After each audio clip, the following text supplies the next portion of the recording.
Okay, number 10, Time Shift. To summarize this game, it's Prince of Persia, but shoot 'em up. The story isn't really that important because, quite frankly, it's a shoot 'em up. You don't really expect them to have an engaging story.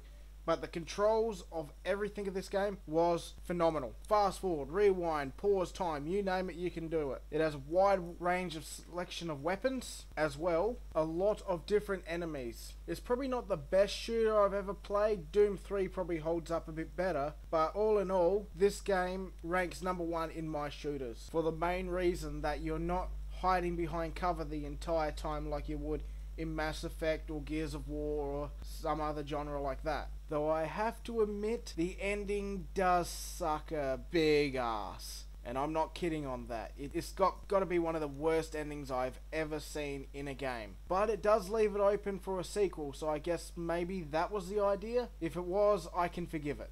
Number 9, Galarians, a psychic-powered survival horror game with an intriguing story, filled with mysteries, and the controls are a little wonky, but that helps with the atmosphere of the game, making it that much harder and a lot more fun and scary. It doesn't exactly have a lot of replay value. It is not a very long game, 10-15 hours maybe if you know what you're doing. When I'm in the mood for a little bit of a scare, this is a game that I always like to play, especially because you get the psychic powers, and quite frankly, who doesn't grow up wishing they had psychic powers? Number 8, Star Wars Bounty Hunter.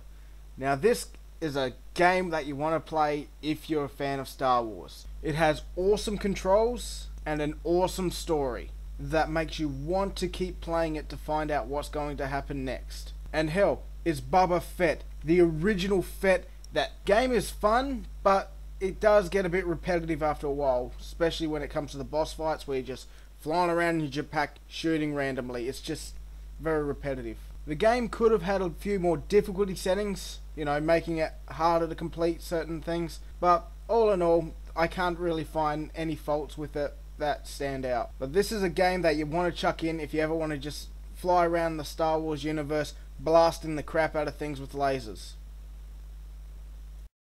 Number 7, Draken, the Ancient Gates. It's set in a medieval time where friggin' dragons roam around, and well, it is just awesome. It's awesome story, awesome gameplay. Literally, I have not played a hacker slasher game that has had controls as good as these. Better than God of War, better than anything else I've ever played. The entire purpose of the entire game is just to hunt down monsters, go into dungeons, or fly around on your kick-ass dragon. Like, it has awesome flight controls as well for your dragon. There's only one fault that I've ever found with this game, and that is the compulsory saving between each chapter section, which is basically going from one area to the next. Luckily, this does not happen very often as the areas are massive. Like, this is a game like World of Warcraft massive. It is just, you can fly around the bloody areas. It is great.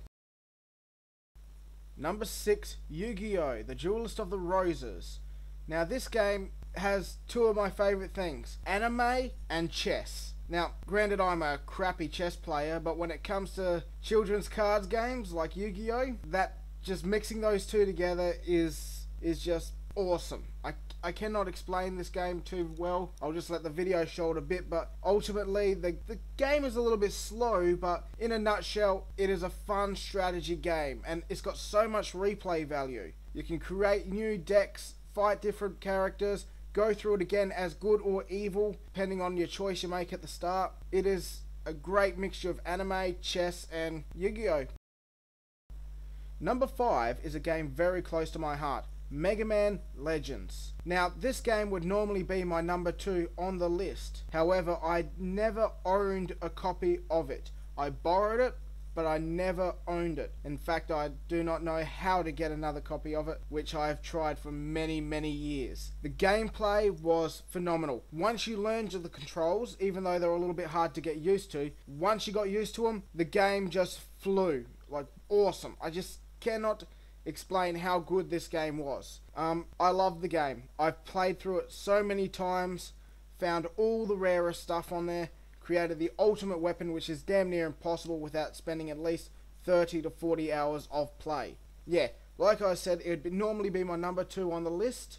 I cannot find any faults with the game at all. It's just always fun to pick this game up and play it. And quite frankly, I'd be playing it right now if I had it. Number 4 is Prince of Persia, the Sands of Time trilogy. What can I say about this game that people do not know already? Besides, I love this game just like everybody else who has played it probably does. Even though the battle systems were better in 2 and 3, I preferred number 1 purely because it was so much harder. Every battle was a chance of ultimate death. It was like Demon Souls or something. It was insane. The jumping and running and all that, you know, the capoeira stuff, that was at its best in number 1. Though it was a lot more flashy in number 2, incorporating it into the fighting and all that, I still regard number 1 as the best. But together as a trilogy, you cannot get a better trilogy than that. Number 3, Dragon Ball Z Budokai Tenkaichi 3. This game had so much to offer. Pretty much every character from every Dragon Ball Z and Dragon Ball GT. You had your pick of any character and any form in which they took. There have been other versions, you know, Budokai 1 to 3, Tenkaichi 1 to 3, and then there's Raging Blast and everything like that, but quite frankly, this one stands head and shoulders above all the other Dragon Ball Z games. Never before and not since have I ever played a game that makes you have as much fun going around beating the crap out of people, blowing up buildings and mountains. It was just the bee's knees. This game will always hold a special place within my heart.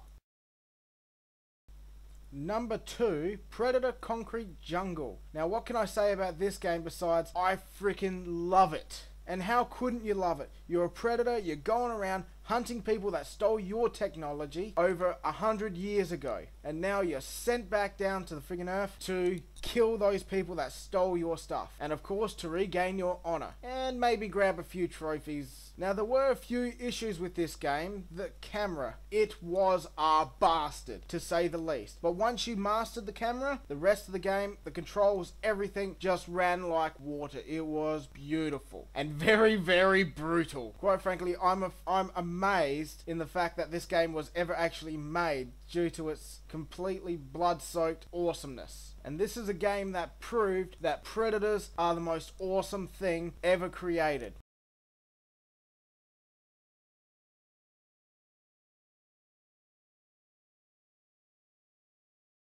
And here we are at the number 1 spot, Legend of Dragoon. This is by far the best game I have ever played in my life. And I have to try and keep this review very short, but however, once I get started talking about this game, generally I cannot stop for any reason, and there are victims to prove that. It is the best RPG I've ever played. It is the best story I have ever read. It hasn't been very well received by a lot of people who did play it, due to the fact that they could not figure out how to perform the simple attacks such as addition. They merely just thought that it was like a Final Fantasy where you press X and then you attack. No, this is much more complicated than that. But once mastered, these additions allow you to perform extreme damage to your enemies. It is not the easiest RPG game in the world, nor is it the hardest, but it is the best. Full stop. There is no argument here. Though this is just my opinion, it is the best game I have ever played. It has almost no angst, as in all the other Final Fantasies that are out in the last since 10 Part 2. And seeing how I've clocked well over 1,000 hours on this game, it proves how good this game is. And it takes a lot for me to love a game. The only fault that I've ever found with this game is the fact they did not make a prequel or a sequel to it. There was one in progress at one point, but then it was shut down for unknown reasons. This game still has a lot of followers even to this day, even though it was not very famous. And don't quote me on this, but I have been told that it is on the PSN network. So if you ever get a chance to download or buy this game, I really suggest that you do it. You will not. Well, thank you for listening to my over 9,000 views video.